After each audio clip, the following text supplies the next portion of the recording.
menjadi sorotan publik voli Turki dan Korea saat Tim Hyeseon perdana jalani uji coba latihan bersama Megawati para pemain Manisa BBSK. Kedekatan antara Yeom Hyeseon dan tim Manisa BBSK mendapatkan banyak perhatian dari penggemar.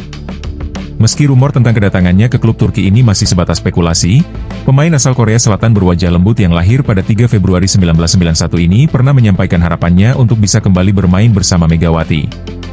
Dalam satu kesempatan, Hyeseon menyatakan bahwa Megawati membutuhkan seorang setter yang memahami gaya permainan dan bola favoritnya. Sebagai pemain yang sudah memahami karakteristik bola yang disukai Megawati, Hyeseon berharap mereka bisa bersatu kembali di tim yang sama, mengingat mereka selama ini seperti pasangan yang tak terpisahkan saat membela Red Spark dalam 2 musim terakhir. Hyeseon dan Megawati tampak sudah menyatu secara emosional di lapangan, terutama dalam hal pengaturan serangan. Hyeseon dikenal sebagai pengumpan yang paham betul jenis umpan yang disukai Megawati, bahkan sering memberikan umpan tanpa harus melihat terlebih dahulu karena sudah memahami keinginannya. Serangan Megawati yang keras seringkali langsung disambut oleh umpan dari Hyeseon, menunjukkan chemistry mereka yang luar biasa. Di sisi lain, isu bahwa Hyeseon akan pindah ke Manisa BBSK turut dikaitkan dengan regulasi Liga Wanita Turki. Menurut aturan, sebuah klub bisa mendatangkan 3 pemain asing, tetapi hanya 2 pemain yang bisa masuk dalam skuad utama. Banyak penggemar merasa sulit membayangkan Hyeseon meninggalkan Red Spark karena dia sudah terdaftar dalam skuad Korea V-League musim 2025 hingga 2026 dan mendapatkan gaji yang cukup kompetitif. Selain itu, perbedaan gaji yang besar antara Red Spark, klub top di Korea, dan Manisa BBSK dari kasta kedua di Liga Turki membuat rumor ini semakin diragukan kebenarannya.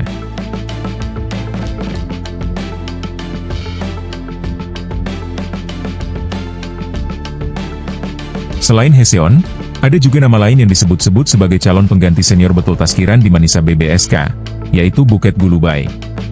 Setter berbakat asal Turki ini dikenal sebagai andalan klub elit Vakif Ban Istanbul. Teknik setnya yang presisi dan kemampuannya membaca permainan membuatnya menonjol di mata penggemar voli. Buket memulai karir profesionalnya di Vakfbank, di mana ia turut menyumbang gelar bergengsi seperti 2 juara Liga Champions Asia dan 2 gelar juara Liga Turki.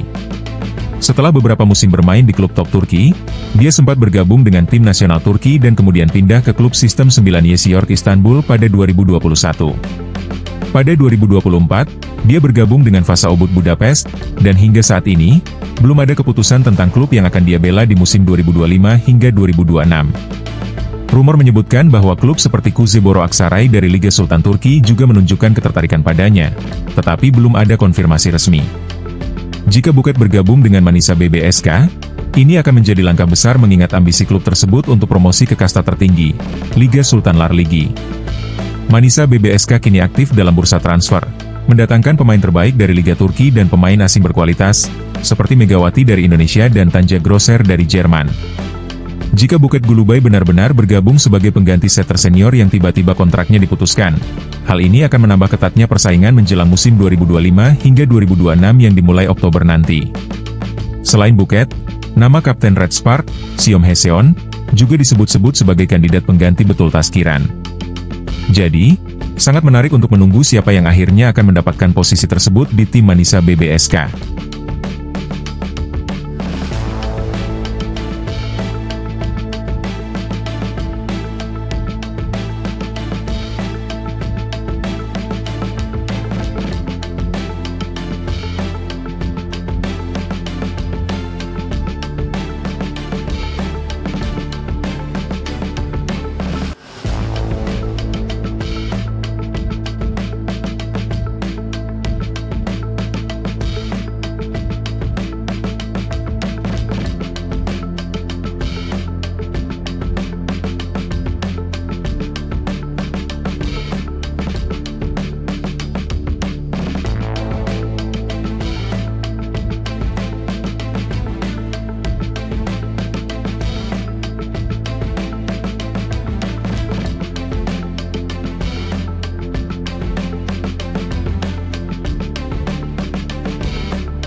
Perjuangan Timnas Indonesia menuju puncak prestasi, kontroversi, kekuatan misterius, dan strategi baru. Bersiaplah menyambut perjalanan penuh lika-liku dari Timnas Indonesia yang saat ini tengah berada di ujung tanduk, namun penuh harapan dan semangat membara. Di tengah sorotan tajam dari berbagai pihak, Garuda Indonesia berjuang keras menembus batas dan berusaha mengukir sejarah baru dalam dunia sepak bola nasional. Mulai dari kontroversi keputusan administratif yang memanas, kekuatan misterius yang mulai menarik perhatian media Asia, hingga rencana perubahan regulasi yang memicu perdebatan sengit di kalangan pecinta sepak bola Indonesia, semuanya menjadi bagian dari dinamika yang semakin kompleks dan menarik. Mari kita telusuri secara lengkap apa saja yang sedang terjadi dan menjadi fokus utama dalam dunia sepak bola tanah air saat ini. Isu utama yang mencuat belakangan ini adalah rencana PT Liga Indonesia Baru, PT LIB, untuk menambah kuota pemain asing dalam kompetisi Liga 1. Proposal ini menuai kritik keras dari berbagai kalangan, mulai dari pengamat, pelatih, hingga pemain dan pengurus klub. Direktur PT LIB, Ali B. Ferry Paulus, menyatakan bahwa tujuan utama dari penambahan pemain asing ini adalah untuk meningkatkan daya saing klub-klub Indonesia di tingkat Asia, khususnya di bawah naungan AFC. Ia bahkan mengusulkan agar mulai musim 2026 hingga 2027, klub-klub diperbolehkan menurunkan hingga 11 pemain asing sekaligus di lapangan saat pertandingan berlangsung. Ferry mengungkapkan bahwa rencana ini masih dalam tahap diskusi dan menunggu persetujuan dari PSSI. Ia menegaskan bahwa keputusan tersebut sangat menentukan nasib dan masa depan pemain lokal, karena jika regulasi ini diterapkan secara penuh, posisi pemain asli Indonesia bisa semakin terpinggirkan dan berkurang secara signifikan. Ironisnya, kompetisi domestik saat ini justru lebih banyak bergantung pada turnamen pramusim seperti Piala Presiden, yang dianggap lebih mengutamakan hiburan dan sponsor, sementara Piala Indonesia, yang seharusnya menjadi ajang pengembangan talenta lokal, justru minim perhatian dan minim partisipasi. Di sisi lain, keberadaan pemain asing yang melimpah dan semakin banyak didorong demi keuntungan sponsor serta pencitraan klub di mata internasional, justru menimbulkan kekhawatiran bahwa talenta lokal akan semakin terabaikan dan tidak berkembang secara optimal. Banyak pihak menilai bahwa langkah ini bisa memperlemah fondasi sepak bola nasional dan mengurangi peluang pemain muda Indonesia untuk mendapatkan tempat dan pengalaman di level tertinggi. Dalam konteks pentingnya pertandingan internasional, seperti laga melawan Cina dalam kualifikasi Piala Dunia 2026, PSSI bersama PT Garena Sport Indonesia, PT GSI, membuka penjualan tiket secara resmi kepada publik. Antusiasme penonton yang sangat tinggi membuat tiket langsung habis dalam waktu singkat, dan PSSI kemudian menyiapkan kuota tambahan untuk penjualan berikutnya. Untuk memastikan keamanan dan kenyamanan, PSSI mewajibkan pembeli memiliki akun Garuda ID, sebuah sistem resmi yang sekaligus memberikan perlindungan asuransi otomatis saat pertandingan berlangsung. Namun, kenyataan di lapangan menunjukkan adanya kejanggalan serius. Dalam 3 pertandingan terakhir melawan Jepang, Arab Saudi, dan Bahrain, ditemukan lebih dari 4.000 tiket ganda dan sekitar 2.000 tiket palsu yang beredar, serta lonjakan harga tiket dari calo hingga 200%. Hal ini menimbulkan kekhawatiran akan keamanan dan transparansi penjualan tiket, serta potensi kerugian yang lebih besar jika praktik penipuan ini terus berlangsung.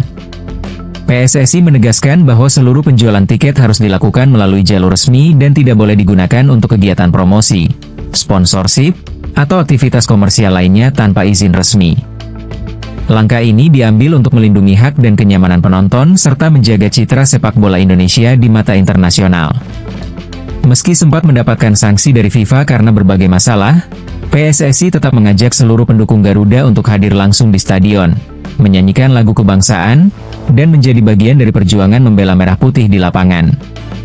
Sementara itu, dalam perkembangan terbaru, media-media Asia khususnya dari Cina mulai memperhatikan kekuatan baru yang dimiliki skuad Garuda.